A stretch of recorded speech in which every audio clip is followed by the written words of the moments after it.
अस्सलाम वालेकुम dear students, welcome to superior learning management system. आज हम चैप्टर नंबर 7 का last topic Born Haber cycle discuss करेंगे, which is the application of Hess law.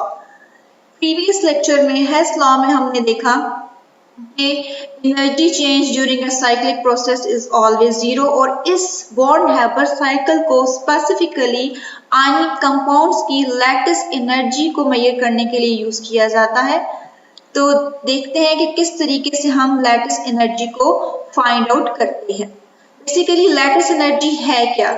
ये ऐसी एनर्जी है जो कि 1 मोल ऑफ आयनिक कंपाउंड्स को बनाने में इस्तेमाल होती है, और वो आयनिक कंपाउंड्स कैसे बनते हैं? गैसियस आयन से बनते हैं। और इस गैसियस आयन की फॉर्मेशन के लिए 25 डिग्री सेल्सियस टेम्परेचर और 1 atm प्रेशर का होना जरूरी है, जो कि स्टैंडर्ड कंडीशंस है।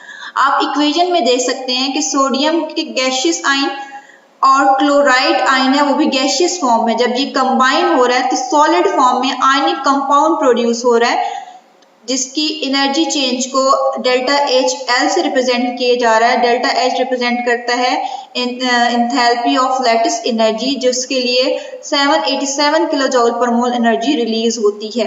गैसियस आयन से आयनिक कंपाउंड बना है, तो इसको हम लैटिस एनर्जी कहेंगे।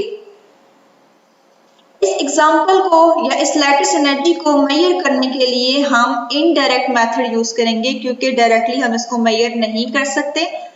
क्यों नहीं मेजर कर सकते?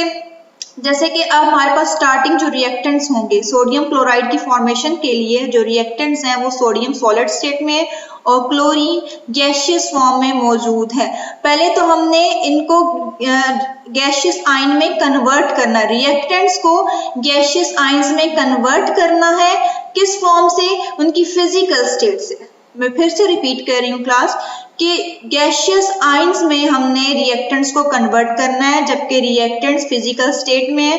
तो फिजिकल स्टेट से रिएक्टेंट्स को गैसियस आयंस में कन्वर्ट करने के लिए delta H x energy required है, और देन गैसियस आयन से हम जब उसको आयनिक कंपाउंड्स में कन्वर्ट करेंगे, इस एनर्जी को हम लैटिस एनर्जी कहते हैं।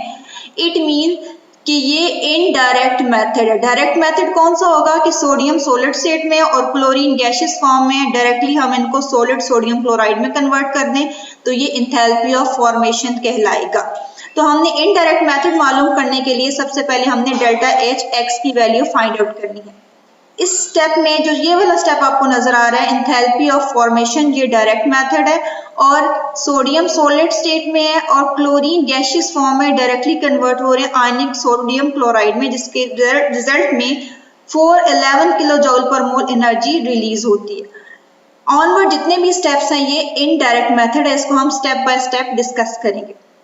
पहले स्टेप में क्योंकि हमने फिजिकल स्टेट्स में एलिमेंट्स को कन्वर्ट करना है उनके गैसियस आयंस में, तो इसके लिए 4 स्टेप्स रिक्वायर्ड है। पहले स्टेप में सोडियम सॉलिड स्टेट से सोडियम गैसियस स्टेट में कन्वर्ट होगा, which is known as enthalpy of atomization, in which gaseous ions are from its element. Sodium solid state से गैसियस फॉर्म में कन्वर्ट हुआ और इसके रिजल्ट में 108 किलो जूल पर मोल एनर्जी एब्जॉर्ब हुई है। नेक्स्ट स्टेप में क्या होगा कि सोडियम गैसियस स्टेट से रिस्पेक्टिव आयन में कन्वर्ट होगा। सोडियम गैसियस स्टेट से Na पॉजिटिव में कन्वर्ट होगा, एक इलेक्ट्रॉन रिमूव होगा, इसकी आयनाइजेशन हो रही है। और सोडियम गैसियस स्टेट में से जब एक इलेक्ट्रॉन रिमूव होगा तो 496 किलो जूल पर मोल एनर्जी एब्जॉर्ब होगी, इसको हम आयनाइजेशन एनर्जी भी कहते हैं। उसके बाद क्लोरीन यहाँ पे Cl2 की फॉर्म में है, हमने इसको कन्वर्ट करना है क्लोराइड आयन में। तो क्लोरीन मॉलिक्यूल से ये सबसे पहले गैसियस आइटम में कन्वर्ट होगी, और इस कन्वर्जन के लिए 121 किलो जूल पर मोल एनर्जी रिक्वायर्ड है, which is known as enthalpy of atomization, कि एक मॉलिक्यूल अपने एटम में कन्वर्ट हो रहा है, गैसियस स्टेट में कन्वर्ट हो रहा है। गैसियस स्टेट से क्लोरीन गैसियस आयन में कन्वर्ट होगी, तो एक इलेक्ट्रॉन जो कि सोडियम यहाँ पे रिमूव कर रहा है वो इलेक्ट्रॉन क्लोरीन गेन करेगा और क्लोराइड आयन में कन्वर्ट हो जाएगा। इस कन्वर्जन के लिए जो एनर्जी रिक्वायर्ड है वो है 349 किलो जूल पर मोल एनर्जी, और ये एनर्जी रिलीज होगी। ये 4 स्टेप्स जो हैं ये डेल्टा एच एक्स को रिप्रेजेंट कर रहे हैं। इन स्टेप्स को हम अलग-अलग भी डिस्कस कर लेते हैं कि सोडियम सबसे पहले सॉलिड स्टेट से गैसियस सोडियम में कन्वर्ट हुआ, तो इसको एंथैल्पी ऑफ एटमाइजेशन कहते हैं। 108 किलो जूल पर मोल एनर्जी एब्सॉर्ब हुई है।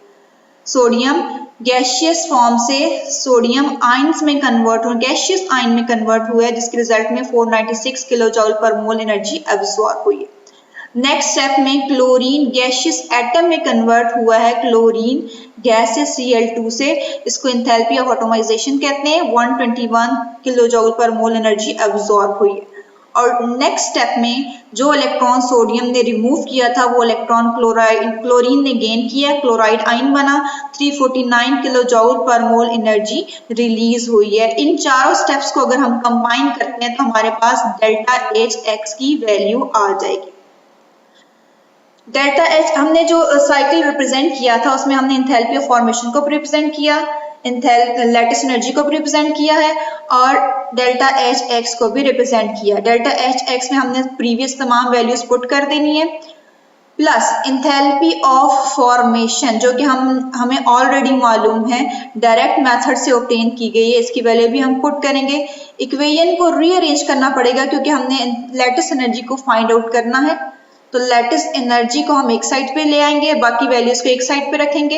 एंथैल्पी ऑफ फॉर्मेशन से डेल्टा एच एक्स की वैल्यूज को माइनस कर देंगे तो हमारे पास रिजल्ट आ जाएगा -787 किलो जूल पर मोल।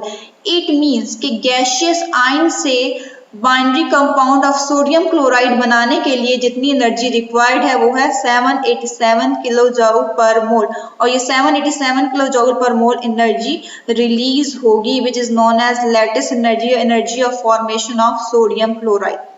That's all students, thank you so much.